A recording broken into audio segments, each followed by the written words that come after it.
Welcome to our channel, where we dive into the ups and downs of cute girl relationships and the challenges people face in their everyday lives. Today, we're starting with a story that hits close to home. I hate my mother-in-law.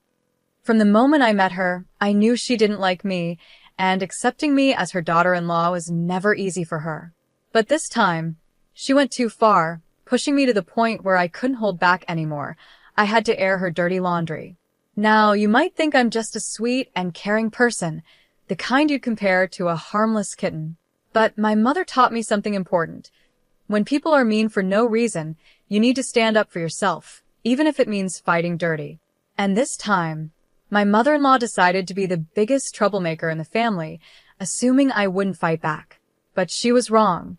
My husband works in the film industry as part of the technical staff, which means he travels all over the world for various shoots. One of the perks of his job is that sometimes he invites me or the whole family to join him on these trips, giving us the chance to go sightseeing. This month, we had a trip to New Caledonia planned, a trip that had been on the calendar for a while. Everything was set, and my mother-in-law and I even made it to the airport on time, which was a small miracle considering the traffic. We unloaded all our bags at the airport, and I carefully counted to make sure we hadn't forgotten anything. Feeling confident that everything was in order, we headed inside. My mother-in-law asked me to drop off our luggage at the baggage counter, so I separated my hand luggage from the checked-in bags and asked her to do the same. Then I told her to go ahead with the security check while I finished up with the luggage drop-off. After completing the luggage drop-off, I went through the security check myself and started looking for my mother-in-law. I spotted her from a distance, and she seemed to be searching for something. When I approached her, she told me that one of her handbags was missing, the one that contained her diabetes medication. She insisted that she couldn't leave without it. I told her to take a deep breath and try to remember she might have accidentally left the bag with the rest of the luggage. She seemed flustered and couldn't recall, so she asked me to check if it was there. Dutifully, I went back to the baggage counter and asked the attendant if any luggage had been left behind or if one of our bags had gone overweight, since one was missing. Unfortunately, the attendant said everything was in order and there were no unmarked or extra bags. Feeling dejected, I headed back to my mother-in-law, but before I could go through the security check again, airport security stopped me and asked me to follow them. Confused, I asked what was going on, but they insisted that everything would be explained once I came with them. They led me to a private holding area, where they informed me that a woman had reported me. Apparently, she overheard me using the words gun and drugs, and she feared I might be a terrorist. They said they needed to ensure I wasn't hiding anything. I was absolutely furious. I hadn't made any such comments. I barely had time to check in before our flight. Then, a chilling thought crossed my mind. My mother-in-law. It suddenly hit me that she might be behind this. I told the officers I would fully cooperate with their investigation, confident that they would find nothing. After an exhausting 18 of questioning and searching, I was finally cleared. Once the ordeal was over, I showed the officer who had mentioned the woman's report a picture of my mother-in-law and asked if she was the one who reported me. When he confirmed it was her, a wave of rage surged through me. I walked out of there fuming with anger. This was the last straw. I had tolerated her slanders and toxic behavior for too long because I rarely saw her, but this time, she had gone too far. I couldn't just sit back and let her get away with it. It was time to teach her a lesson she would never forget. My first move was to expose her in her precious suburban neighborhood. She loved to show off and pretend she was something she wasn't, and I knew just how to shatter that illusion. I had been to few of the neighborhood parties when visiting with my husband, so I knew exactly how they all tried to outdo each other. My mother-in-law was no different, often passing off cheap bakery treats as creations from a famous chef. I decided it was time to reveal the truth and expose all her secrets. When I invited everyone over, I decided it was time to expose the truth. I revealed where the so-called gourmet sweets actually came from, a local bakery, not the high-end pâtisserie my mother-in-law had bragged about. I didn't stop there. I also exposed her imported English vase, which she claimed was a rare find from Australia, but was actually a mass-produced item available on Etsy.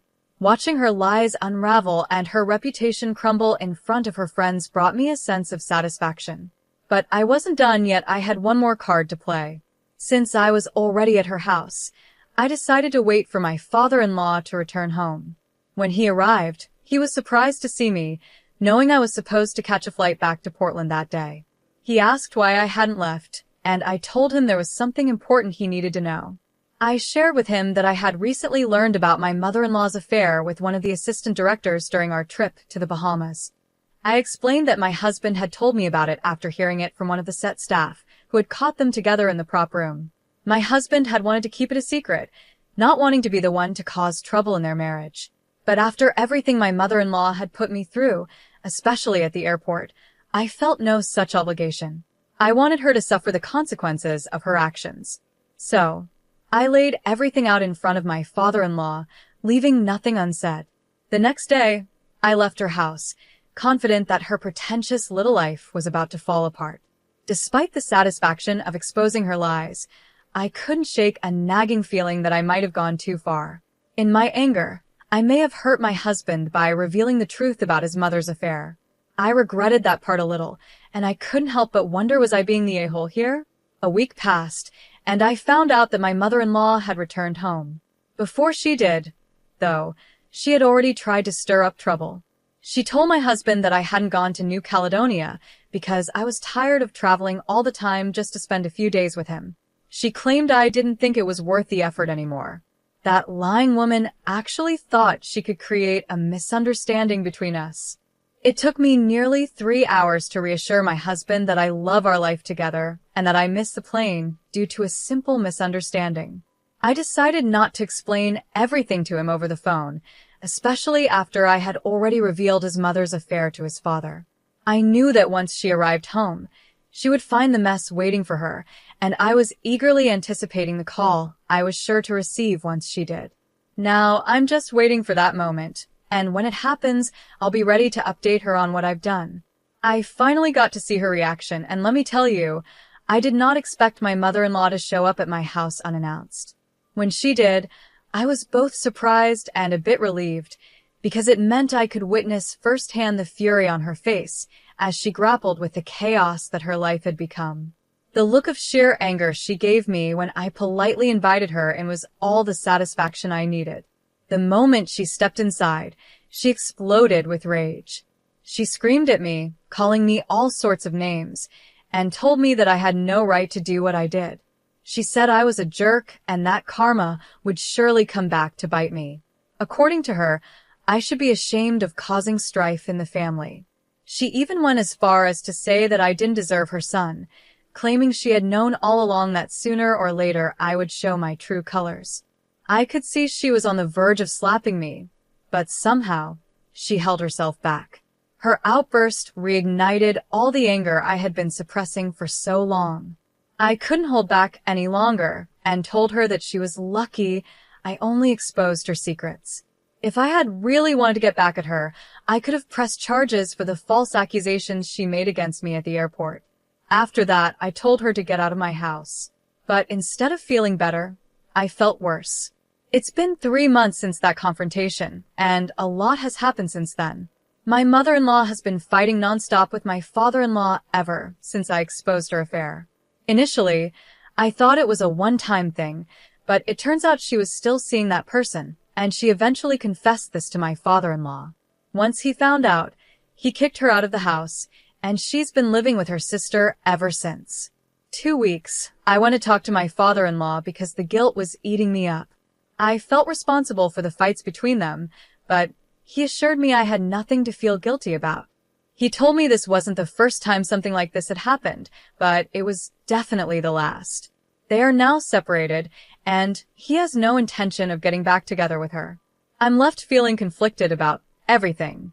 They still haven't told my husband about the separation, and they've asked me to keep it a secret until he returns home. My father-in-law wants to be the one to break the news to him in person. I'm just waiting for the right time, but it's hard to know how to feel about all of this. I know my in-laws had been lying to my husband for a while, pretending they had worked things out between them. It made me feel like I was caught in the middle, like an unfaithful wife. even though I never wanted any of this to happen. Finally, my husband came home last week, and 5 days ago, he met with my father-in-law. That's when he found out about his parents' separation. To my surprise, he was pretty understanding about it. But when he learned that I was the one who had triggered this whole mess, he was understandably upset. He asked me why I had done all of this, and I explained everything starting from what happened at the airport to all the things that had happened before then. I apologized to him, telling him that I already felt guilty about my actions. I never intended for things to escalate this far. Thankfully, my husband understood the situation and said that this was bound to come out eventually. We're not completely okay yet, but I'm hopeful that, with time, we'll be fine. Now, looking back, I realized that while my mother-in-law was certainly out of line, my actions were also harsh. I agree with those who think what I did was wrong. By trying to take her down, I ended up hurting my father-in-law and betraying the trust my husband had in me when he confided about the affair. That's not something I'm proud of, and it definitely makes me look like the bad guy in this situation. I have to admit, both my mother-in-law and I acted immaturely, like we were in some kind of middle school drama. Instead of communicating and resolving our issues like adults, we both made choices that led to this entire mess. It's clear that we both share the blame, and honestly, we deserve the fallout that came from it. On a different note, I also wanted to share something else that's been weighing on my mind. I'm a 21-year-old female, and I have a 25-year-old cousin who got engaged about 5 months ago. While preparing for the wedding, my cousin mentioned she wanted to wear a diamond necklace to match her reception gown. My aunt then asked if I could let her borrow the diamond necklace that I inherited from my great-grandmother after her passing. Everyone in my family knows how much that necklace means to me. It's the last thing I have from my great-grandmother, and it's incredibly special. So, I flat out refused and told them that the necklace is very delicate and I didn't want to share it. I even offered to let her use another necklace that I got from my grandfather, but she insisted on having that specific one. I had to be firm and strictly forbade anyone from touching that necklace. As much as I wanted to be accommodating, I couldn't risk something happening to the last piece I have from my great-grandmother. I thought I had made it very clear that the necklace was off limits, but on the day of the reception, I noticed my cousin wearing the exact same necklace. I was furious, but I chose not to make a scene. It was her wedding, after all, and I didn't want to ruin it for her. When I asked my mother about it, she told me that my father had tried to stop my cousin from borrowing the necklace, but she kept pestering him until he finally gave in. Even though I was angry, I couldn't really blame my dad. My cousin can be incredibly persistent and difficult to deal with. After the reception ended and the party started, I quietly took back my necklace and left the venue without saying a word. The next day, after everyone had sobered up, I received a call from my cousin, who was crying and accusing me of stealing her jewelry. Her husband got on the phone and even threatened to press charges. I calmly explained to him that the necklace rightfully belonged to me and that my cousin had borrowed it without my permission. He didn't believe me and called me a liar, insisting that I was the one who had borrowed her jewelry. At that point, my mother, who had been listening to the whole conversation, had had enough and ended the call. Later, some of my relatives criticized me for taking back the necklace without saying anything and even called me an a-hole for not sharing it from the start, claiming that it didn't really belong to me. I might have been seen as an a-hole for not sharing, but I can't understand what I did wrong by reclaiming what was mine. The necklace was always mine, and I didn't think it was wrong to take it back after it was borrowed without my consent. Now, I'm left wondering how to address the situation with my dad. I've never had to confront him before, and I'm unsure how to go about it. Should I ask him to give me the key to the safe where my jewelry is kept, or should I just ask him not to give away my things without asking me first? My dad has apologized, but he's still hesitant about letting me have control over the safe for my jewelry. My aunt eventually called and asked them not to press charges, so now I'm just waiting to see how things turn out. As for me, I'm not sure if I'm in the wrong here.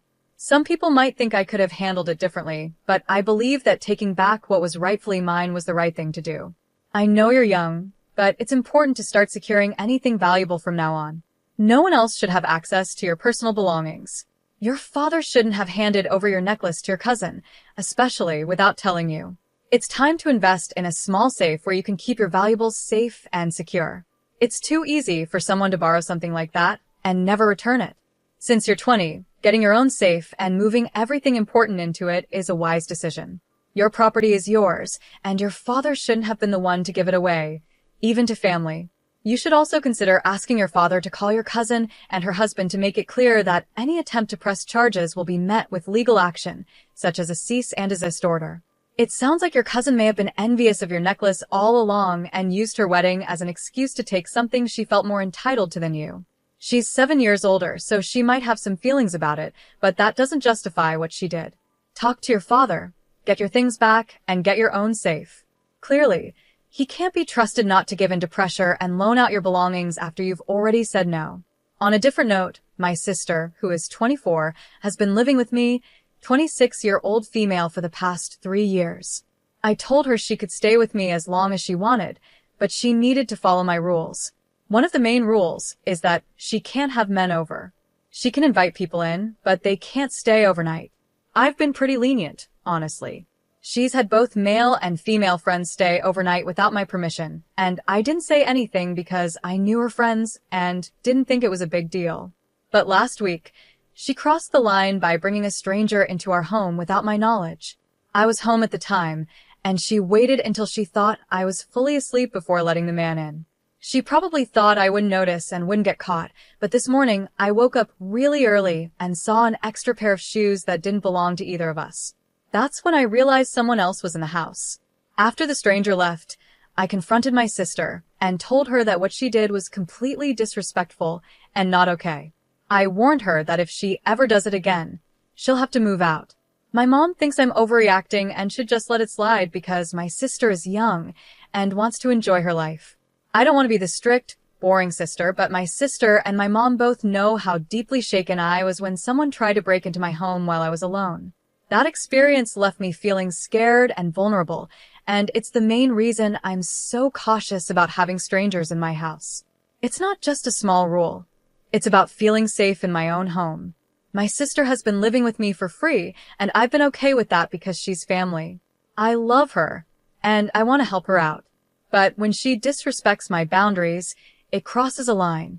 I've made it clear that if she does something like this again, I won't hesitate to ask her to leave. It's not something I want to do, but I need to protect my own peace of mind. I really appreciate all the advice and honest feedback you all have given me. I guess I needed to hear it from others to really understand what I should do. My sister is my only sibling, and because of that, I've always felt a strong responsibility to take care of her. But now I realize that part of caring for her is also giving her some tough love when it's needed. After talking things over, we've decided that it's best for her to move back in with our mom. She does have a job, but she's gotten used to me paying for everything, and I see now that I've been enabling her behavior. This situation has taught me an important lesson. While she'll always be my family, she needs to grow up and learn to take care of herself. It's my house, and that means it's my rules. Sure, my sister is an adult, and she's entitled to have guests over. But it's just basic courtesy to let the other people in the house know when someone is coming over, especially when it's a stranger. Bringing strangers into our home without telling me isn't just inconsiderate, it's also unsafe. My sister knew exactly why I have this rule in place. She was fully aware of my past experience and how it's made me extra cautious. Yet, she still chose to break the rule. If our mom thinks it's not a big deal, then maybe my sister should move back in with her and see how long it takes before our mom gets upset when she brings strangers home. My sister is 24 years old, not 15. I've been more than generous by letting her live with me for free, even when she's broken some very basic rules of common courtesy. I have a very valid reason for not wanting strangers in my home, and if my mom and sister can't understand that, it's on them. I've decided that I need to stand firm. It's my house, and my rules should be respected. If my sister can't follow them, then she'll need to find a new place to live. There's no reason for me to feel bad about this situation. My mom and sister might be trying to make me feel guilty, but I've realized that I can't let them manipulate my feelings. I don't deserve that, and I'm not going to allow it to happen. If my mom really believes that my sister is just young and should be allowed to do whatever she wants, then she can take her in. The truth is, my sister's behavior is putting both of us in danger. We're 3 women living alone, and it's just not smart or safe to bring a strange man into our home, especially without my knowledge. And really, if she wanted to spend time with this guy, why didn't she go to his place? Maybe he doesn't have a place of his own, or maybe he's already living with someone else. Either way, my sister's refusal to take my rules seriously means she needs to find her own place. That way, she can invite people over whenever she wants, and I can have the peace of mind I need. In the end, I love my sister, and I want the best for her. But part of that means helping her understand the importance of respecting other people's boundaries. She needs to learn that her actions have consequences, and if she can't respect my rules, she'll have to face the reality of finding her own place to live.